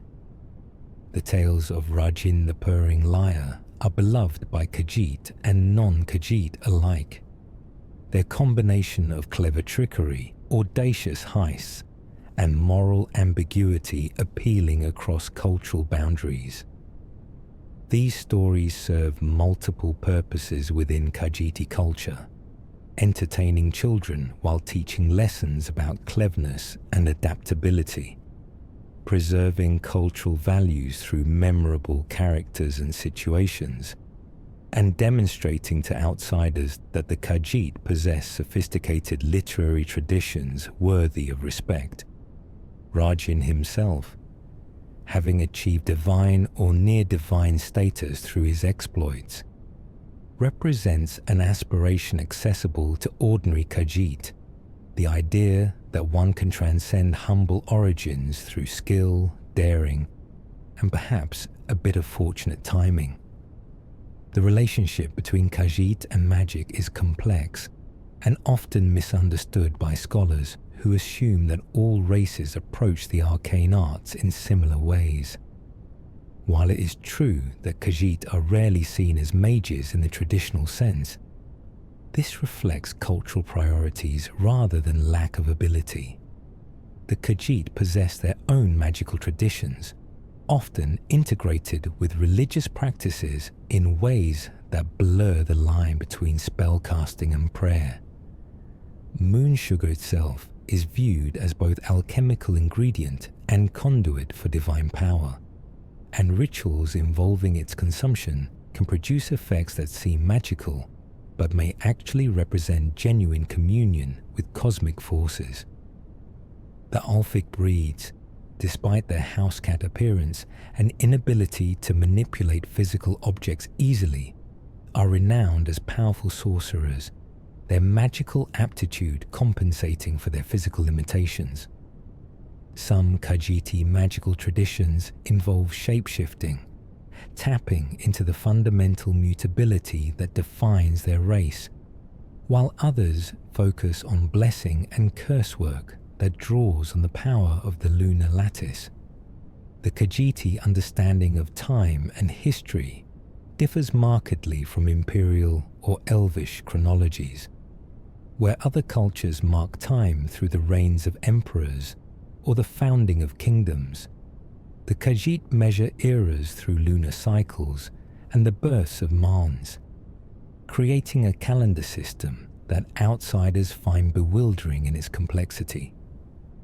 Certain events are dated not by year, but by describing the positions of the moons when they occurred, a method that provides precision for those who understand the lunar lattice, but appears frustratingly vague to foreign scholars.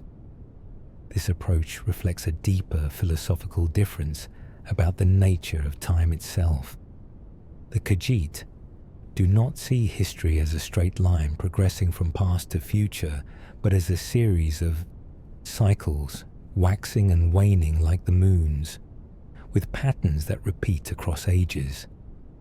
This cyclical view makes them simultaneously more patient about current struggles, understanding that difficult times will pass, and more urgent about seizing opportunities, knowing that favorable conditions will not last forever. The Fourth Era brought challenges to the Khajiit that tested their adaptability and threatened their very identity. The Void Knights, when Masr and Secunda vanished from the sky for 2 years starting in 4E98, created existential panic throughout elsewhere. The moons were not merely objects in the sky, but the fundamental pillars of Khajiiti existence, and their disappearance suggested that the cosmic order itself had collapsed. Without the lunar lattice to guide births, how could new Khajiit kits develop properly? Without the moon phases to determine when power should shift between factions, how could the Riddlethar's system of governance function? The religious implications were even more troubling, suggesting that the gods had abandoned the Khajiit, or that the world itself was ending. Panic and despair spread through both Anaquina and Palatine as the days stretched into months with no sign of the moon's return. When Massa and Secunda reappeared in 4E100, the Thalmor of the Aldmeri Dominion immediately claimed responsibility, announcing that their powerful mages had used ancient magic to restore the moons to their proper places. Whether this claim held any truth, or was merely an opportunistic lie capitalizing on fortunate timing, remains one of the great unanswered questions of Fourth Era history. The Thalmor provided no proof of their involvement beyond the convenient timing of the moon's return, and many scholars outside the Dominion doubt that even the most powerful mages could manipulate celestial bodies in such a manner. But proof mattered less than belief, and the desperate, grateful Khajiit chose to believe their saviors. The Thalmor's apparent miracle gave them immense influence over elsewhere. Influence they used skillfully to undermine imperial authority and position the Aldmeri Dominion as the Khajiit's true protectors and friends. Within 15 years of the moon's return, the political landscape of southern Tamriel had shifted dramatically. In 4E115, a Thalmor-backed coup dissolved the Elsewhere Confederacy and recreated the ancient kingdoms of Anaquina and Palatine as client states of the Third Aldmeri Dominion.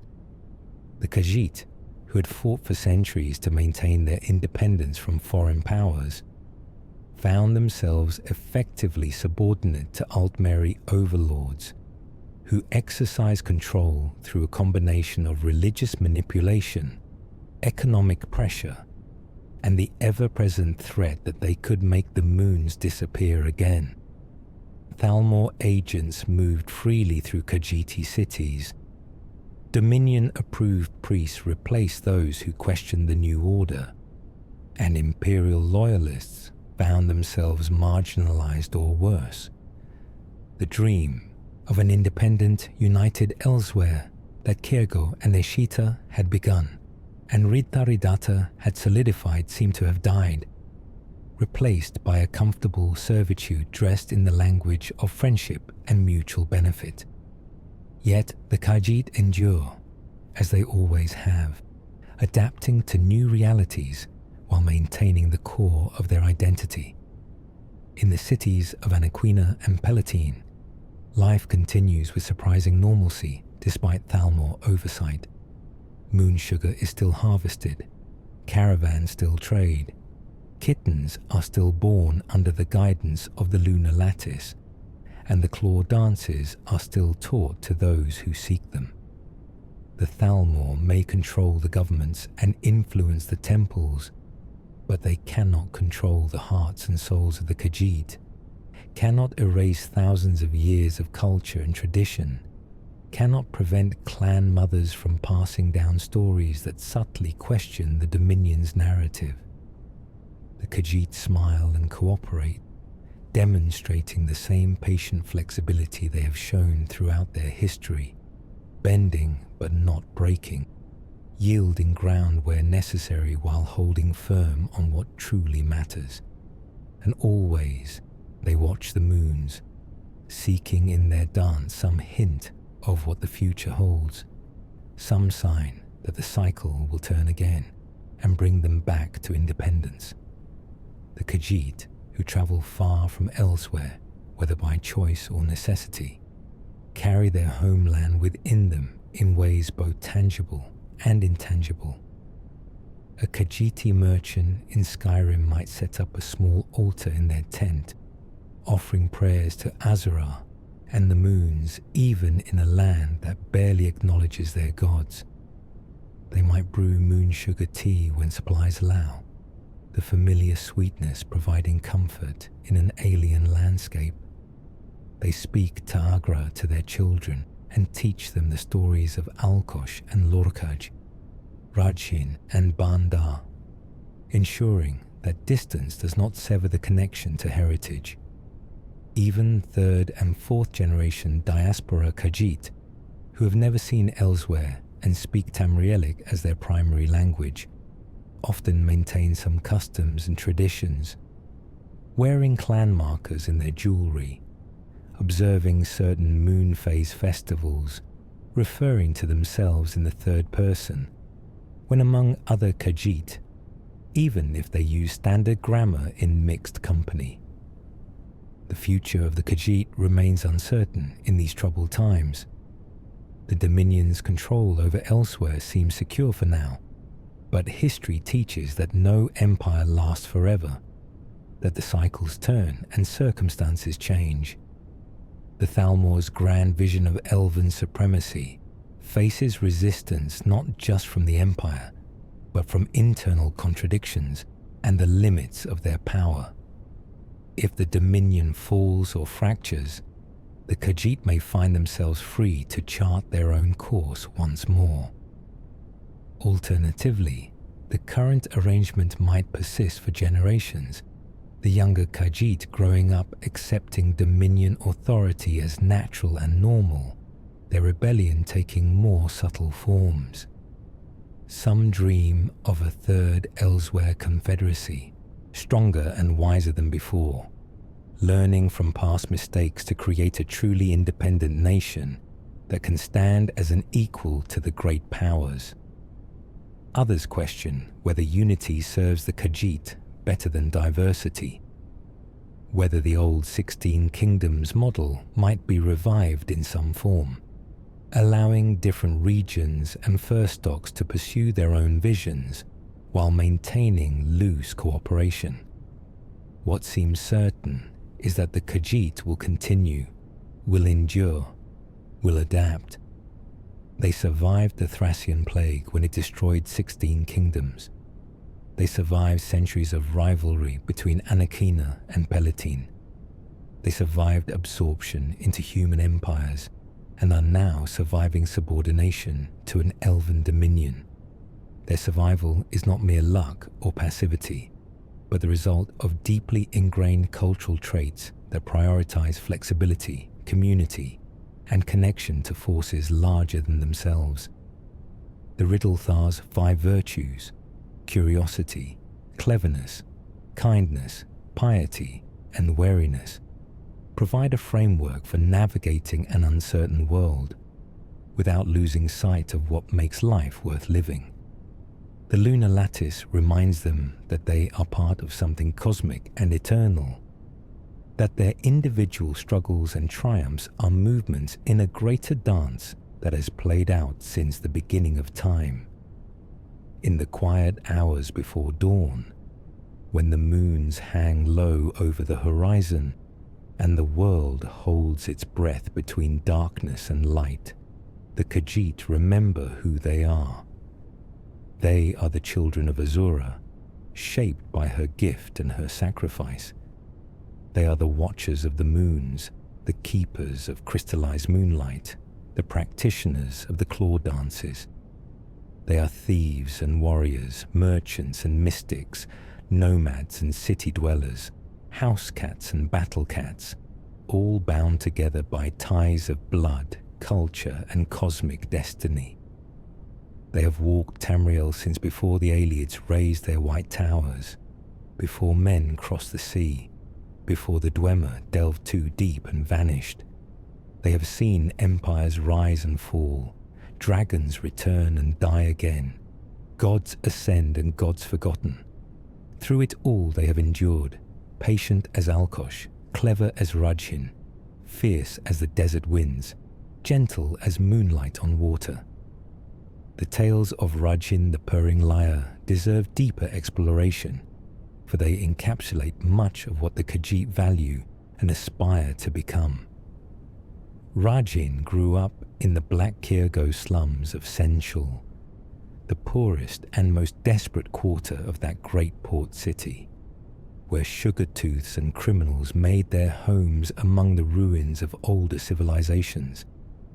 He had nothing, no family connections, no inherited wealth, no particular destiny marked by the moons. What he possessed was cleverness, audacity, and the willingness to take risks that more sensible Khajiit would never consider. His early exploits were small-time, picking pockets in the market, sneaking into merchant storehouses, the usual crimes of a slum kitten trying to survive. But Rajin was not content with mere survival.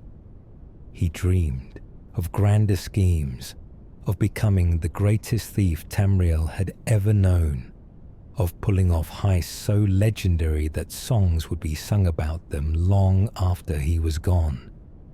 Rajin's defining characteristic, the quality that elevated him from common criminal to cultural icon, was his ability to turn obstacles into opportunities and to find humor even in the most dangerous situations. When guards cornered him in a dead-end alley, he didn't fight or plead for mercy.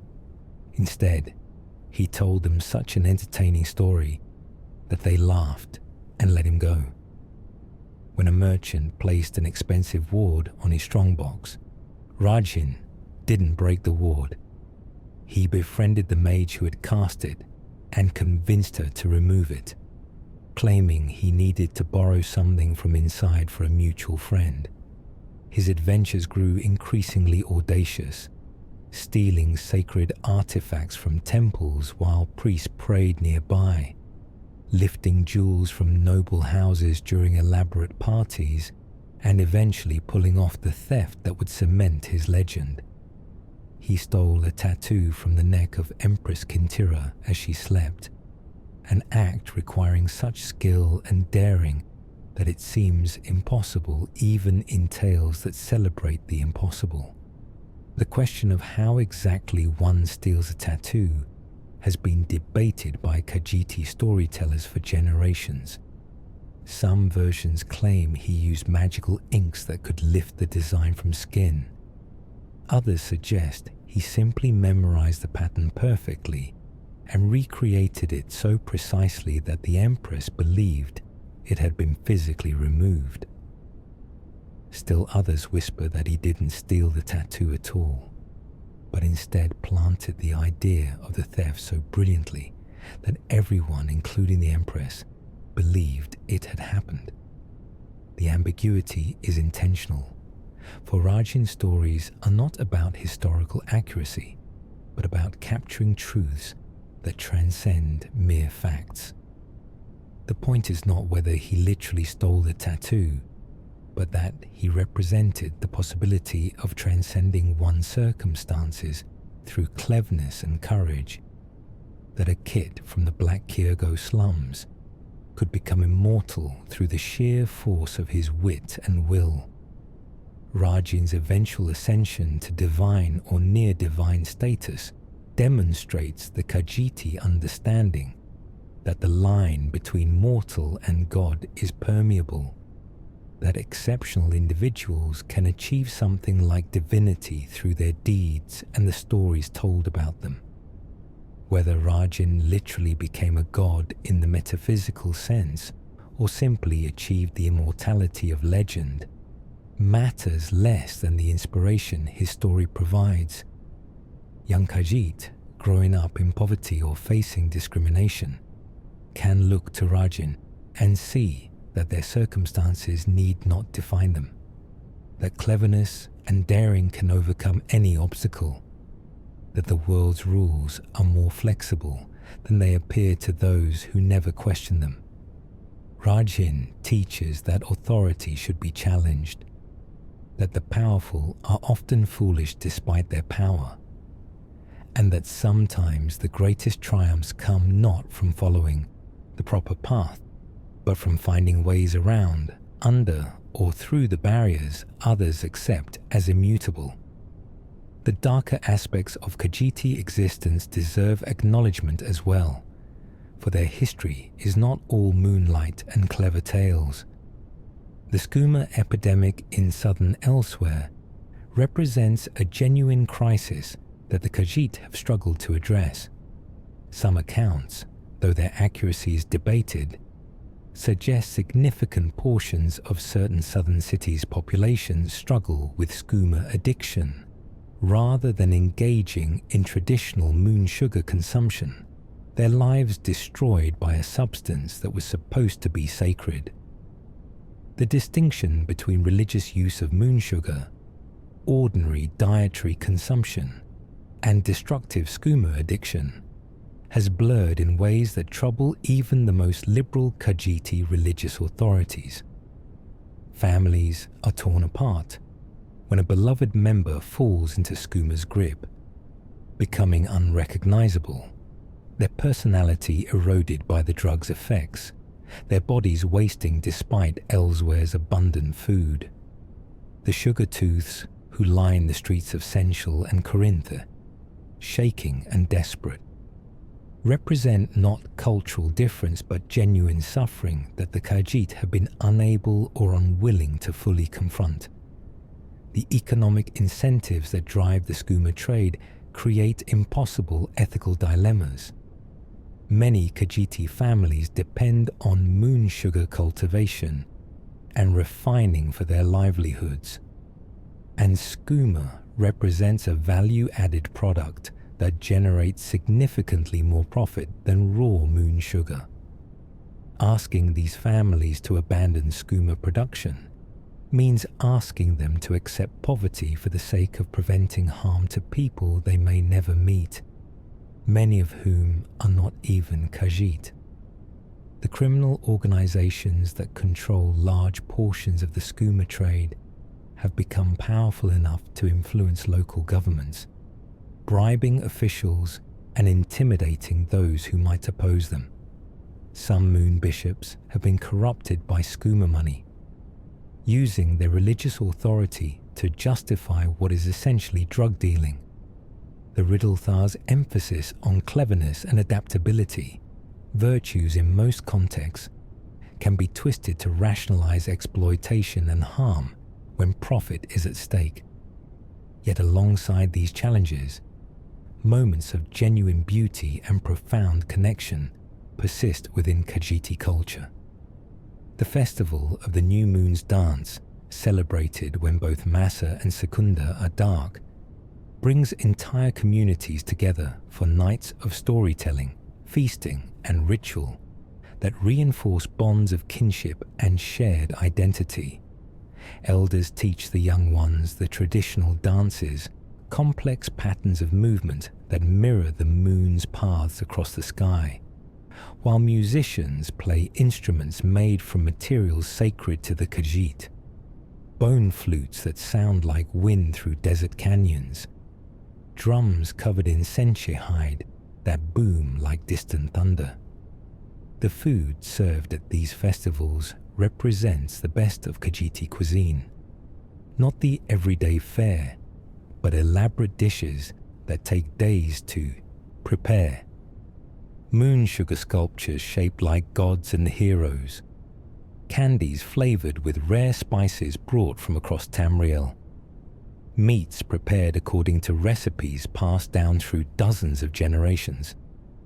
The New Moon's Dance is particularly significant because it honors Lorkaj, the dark moon, the god whose gift and betrayal made mortal existence possible. On this night, the Khajiit acknowledge the darkness within themselves and within the world, recognizing that shadow and light are equally necessary, that destruction and creation are two faces of the same force. They tell the oldest stories, the ones about the world's creation and Lorkaj's terrible fate, his heart torn out and cast down, his body scattered, his spirit fractured. Children who hear these tales for the first time learn that the world is built on sacrifice, that beauty often emerges from tragedy, and that even the darkest acts can serve purposes beyond immediate understanding. The festival ends at dawn, when the sun rises and the visible moons begin their return, symbolizing hope and renewal, the eternal cycle that defines Khajiit existence. The Khajiit concept of the afterlife, while influenced by the Riddle Thar, retains older elements that connect to their pre-Reformation spirituality. The sands behind the stars, sometimes called the crossing or simply beyond, represents the Khajiit vision of where souls go after death. It is not a single place but a journey, a path that souls must walk while navigating various trials and temptations. The path is lit by the moons, Joan and Jode serving as guides for the deceased, helping them avoid falling into the dark behind the world, where Namira waits to consume those who stray. The virtuous soul who has lived according to the Riddle Thar will find the path clear and well lit, passing easily through the trials because their life has prepared them. The corrupted soul, one who has given in to Lorkaj's darkness or Namira's temptations, will find the path obscured, twisting back on itself, leading to dead ends and darkness. But even lost souls are not necessarily damned forever in Khajiit theology. The moons are patient and will continue to light the way as long as the soul keeps trying to find it, keeps moving forward rather than surrendering to despair. This reflects the Khajiit understanding that redemption is always possible, that mistakes and even terrible sins do not define someone permanently, that the cosmic dance continues and offers new chances with each cycle. The souls that reach the sands behind the stars find themselves in a realm that feels like the best aspects of elsewhere, the warmth of the sun without its burning harshness, the community of the clans without their conflicts, moon sugar that provides perfect clarity without any negative effects. There they wait, watching the world they left behind, occasionally sending guidance to the living through dreams, until the cosmos itself ends and is renewed, and they are born, again into new forms for new cycles. The Dromathra represent the dark counterpoint to this hopeful vision, souls corrupted by Lorkaj's darkness who return to the mortal world as twisted mockeries of living Khajiit. These dark spirits appear in Khajiit folklore as warnings about what happens when one abandons the Riddle Thar's virtues, when curiosity becomes recklessness, cleverness becomes manipulation, kindness turns to enabling cruelty, piety becomes fanaticism, and wariness transforms into paranoia.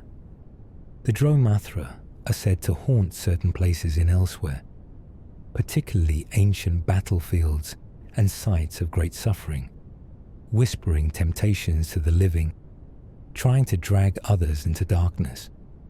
Priests, specially trained in combating these entities, perform exorcisms using sacred music and ritual purification, driving the Dromathra back to the darkness, while offering prayers for their eventual redemption.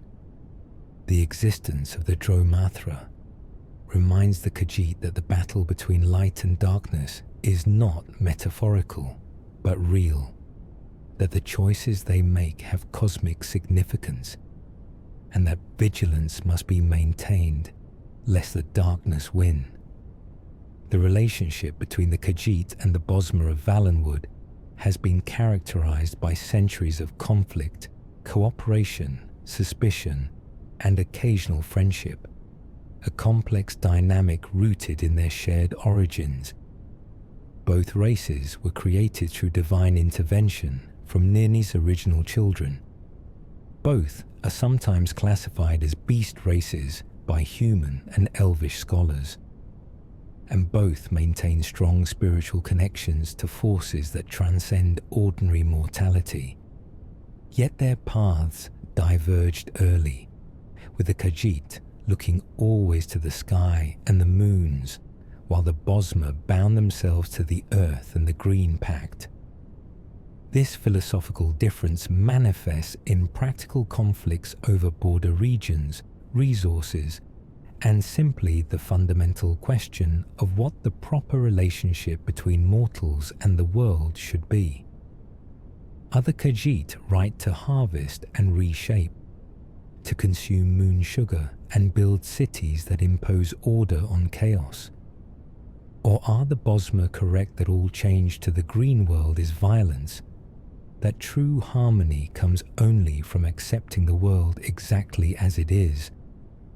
The border wars between Elsewhere and Valenwood have been fought with varying intensity throughout recorded history, escalating during times when strong leaders on either side sought territorial expansion or revenge for past grievances, cooling during periods when both sides needed to focus on internal issues or external threats.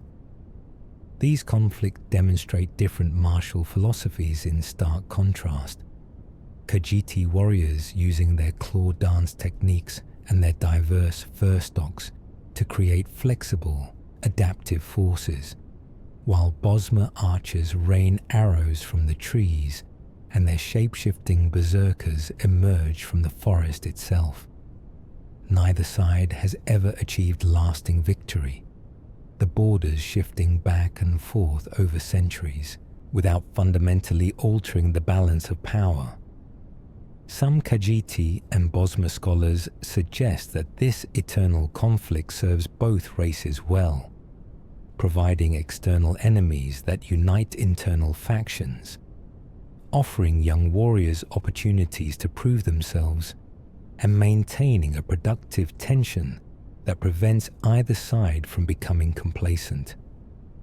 Yet individual Khajiit and Bosmer often form genuine friendships when circumstances bring them together outside their homelands. Removed from the weight of historical grievances and competing territorial claims, a Khajiiti trader and a Bosmer hunter might discover they have more in common than their cultures would suggest. Both understand what it means to be dismissed by human and elvish majority cultures as beast races, primitive and lesser.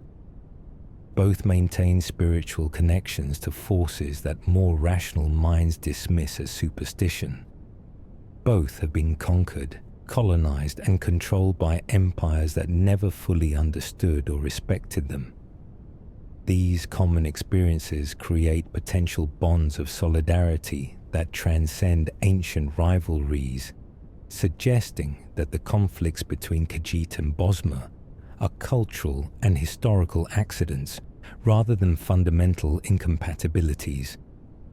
The question of whether such friendships could ever extend to their peoples as wholes, whether some future era might see Khajiit and Bosmer as allies rather than antagonists, remains open.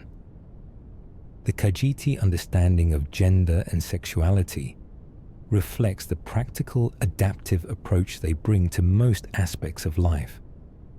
While they maintain certain traditions about gender roles, particularly the importance of clan mothers in preserving cultural knowledge, they are generally more flexible about such matters than many human or elvish cultures.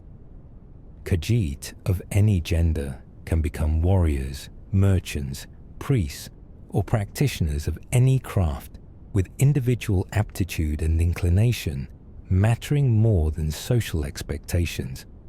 Same-sex relationships are accepted without controversy, seen as just another expression of the love and connection that bind communities together.